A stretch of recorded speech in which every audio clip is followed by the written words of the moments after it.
There's this place in Canada where you'll find Rocky Mountain peaks, turquoise glacial lakes, and some of the most scenic drives in the world. All of these things come together along the borders of Alberta and British Columbia, where you're gonna find Banff, Jasper, and Yoho, 3 of Canada's most beautiful national parks. I was searching for an open door.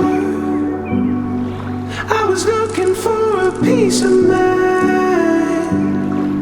It's a feeling that I tend to get. So to give you a bit of a backstory behind this trip, earlier this year it had dawned on me that I hadn't seen my buddies from high school in quite some time. Last month we had touched base and we realized that we all had some free time coming at the end of July. So we decided, why not make a road trip out of it, do some camping, and go and explore one of the most beautiful places in the world that just so happens to be a couple hours from our house. This is going to be a video of that trip detailing how we went about traveling Banff, Jasper, and Yoho National Park. Are you stoked? So stoked. Camping. We're in a sick Dodge Caravan minivan with stow and go seats. So we have tons of room for everything. So it's not only a soccer mom van, it's a boys van.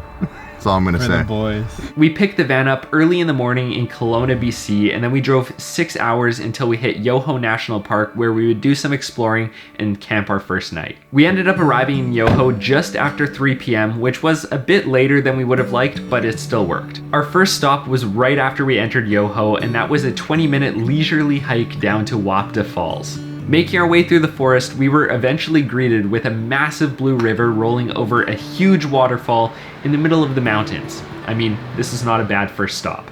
After taking in some of the beautiful views at Noahvde Falls, which we're going to be doing a lot of this trip, we ended up hopping back in the minivan and heading over to the iconic Emerald Lake. Emerald Lake is part of Yoho National Park, and it's that lake that you've probably seen like 5 million photos of on Instagram. This picturesque blue lake is surrounded by gorgeous mountains and some hiking trails. Now, the dudes and I did not partake as we had other places to be, but we did hear good things about the trails. We spent some time wandering around the lake, checking out the Emerald Lake Lodge, once again taking in the beautiful views, and watching our friend Zach go for a swim. Yep. It's a glacial lake, you probably don't want to swim in there. After Emerald Lake, we were ready to make it to our final stop in Yoho, and that was going to be the Paget Fire Hut. The Paget Fire Hut is a tiny shack located on top of a mountain with some insane views of the surrounding ranges and lake. What makes this hut really cool is that you're actually able to camp up there. Now, it's not insulated and it's not warm, but it allows you to sleep up there so you can catch the sunset and the following morning's sunrise. Now, there's no reservations for the fire hut. It operates completely on a first come first serve basis, so you're gonna want to get here relatively early to secure yourself a spot if you plan on camping. To get there is fairly simple. You're gonna head to the Great Divide Lodge in Yoho National Park. From there, you're just going to check in with the hotel reception, they'll tell you where to park, and then you give them your car keys while you're gone, and you just collect them in the morning. After you're registered and your car's parked, you're gonna pack your backpack with all the things you're gonna need to camp the night on top of a mountain and head on up. Now, the hike takes about an hour and a half. There's a fair bit of an incline, but it's nothing too difficult.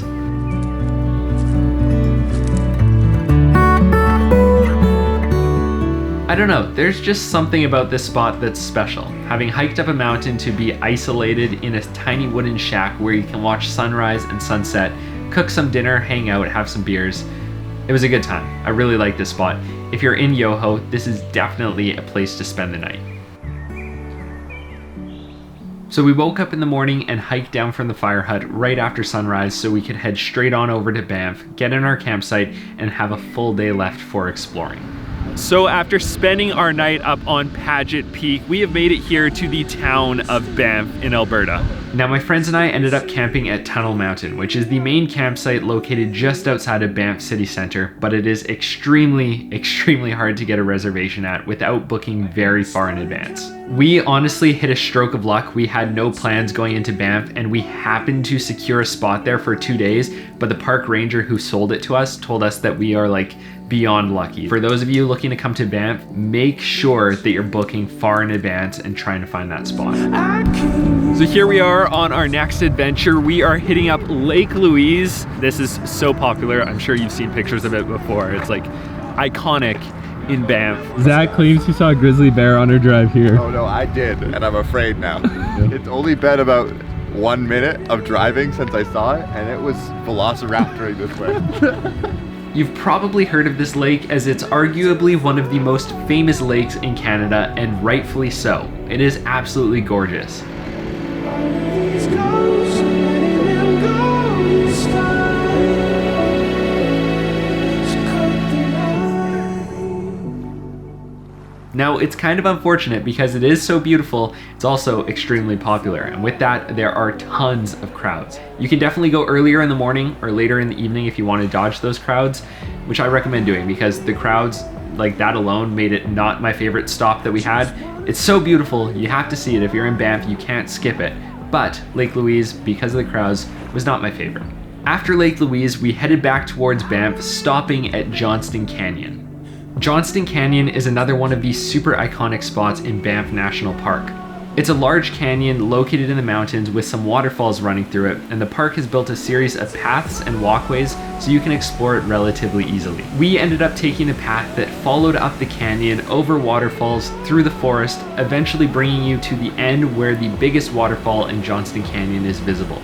All in all, the round trip hike took us about an hour and it was a super cool way to explore the area.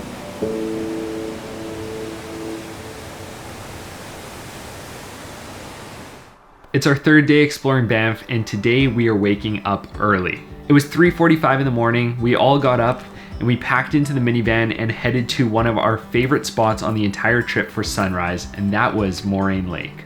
Now you probably know, but getting up before 4 a.m. is extremely painful, but trust me, in this situation it's definitely worth it. Moraine Lake is situated in the Valley of 10 Peaks, which is located about 14 kilometers into the mountains from Lake Louise. This glacial lake is bright blue, surrounded by trees and snow-capped mountains. It's honestly the perfect place for sunrise. Jason, dude, where are we at? That's from Lake Moraine, and this water is so blue. Are you usually up at this hour? Never. Was it worth it? Yeah, $1 million pictures here. Yeah, dude. It's pretty. You don't see this every day for sure. It's pretty crazy. When you're there and the sun begins to rise and it shines down the valley, it begins to light up the peaks surrounding the lake in a bright orange color. It's unreal. On top of the gorgeous sunrise, another huge perk about being there early is that it's not crowded. Moraine Lake is a massive destination in Banff, and being so close to Lake Louise, it gets extremely busy early on in the day. They actually end up closing the road to get there fairly early in the morning, which means the only way in is going to be via shuttle. So I don't know, in my opinion, it's worth it to bite the bullet, get up early, and catch one of the most magnificent sunrises you'll see there.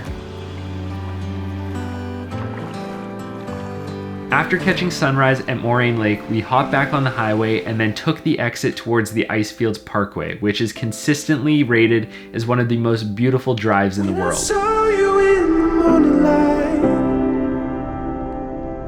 I just held The my Icefields Parkway is a 230-kilometer stretch of highway that connects Banff and Jasper.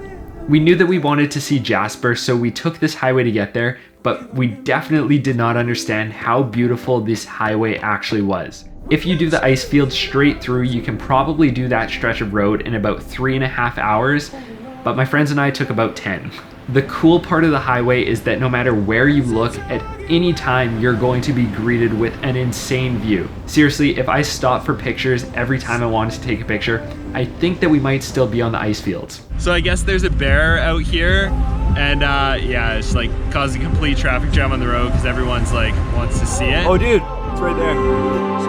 lessons we learned. On top of the amazing 360-degree views for 230 kilometers, the Icefields Parkway also has a ton of destinations that you're going to want to stop at. And when I say a ton of places, you're going to have to pick and choose. There's seriously too many to stop at every single one. But that goes for all the places that we've been so far. It's so beautiful that you have to make some compromises. One of our favorite stops along the way was Peyto Lake. Peyto Lake is super well known, and it actually makes a really good stop for lunch.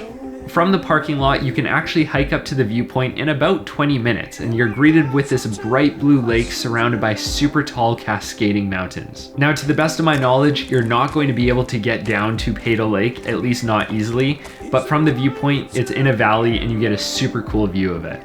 Another spot that I absolutely loved was Horseshoe Lake, and the cool thing about Horseshoe Lake is that it's not known by many people.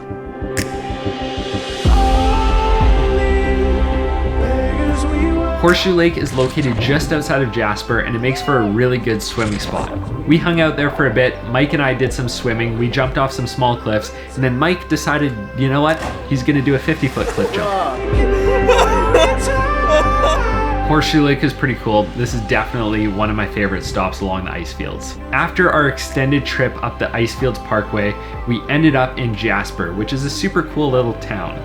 About 10 minutes from Jasper city center is a lake called Pyramid Lake, which is where we decided that we were going to have our picnic dinner as a pretty good spot. Honestly, if we could do it over again and we had this same timeline, I think I only would have camped one night in Banff and we would have camped the other night here in Jasper. That would have given us some more time to explore and see what Jasper had to offer, but because we drove up there and we spent so much time on the ice fields, which you definitely need to do, by the time you get there, the sun is setting, and then you have to drive all the way back to Banff, which is another like 4 hours straight drive. I mean, that's why you're watching this video and I did the trip. It was definitely a mistake on my part. We should have camped there, but hey, you live and you learn. It was still a super fun time. Let the truth be known. And there it is, dudes. That is how you spend 3 epic days on the road exploring Banff, Jasper, and Yoho National Park. As I said earlier, there is honestly so much to see in these parks. We had to make so many compromises, and when you're there, you'll see the same thing. There's literally signs for waterfalls and hikes and lakes like left and right no matter where you look, and you can't possibly do everything. I mean, that's why these are national parks. They truly are something special, and I'll definitely be going back for years to come with new things to see each and every time. With that being said though, my friends Steve, Brett, and David all helped me put this itinerary together, and they've been visiting Banff, Jasper, and Yoho for years, so they know what they're talking about. I'll put all their links in the description. Thank you so much, guys. You guys helped me plan an amazing trip for my friends and I. Thanks so much for watching, dudes. I appreciate every single one of you so much, and I'll see you all in another one.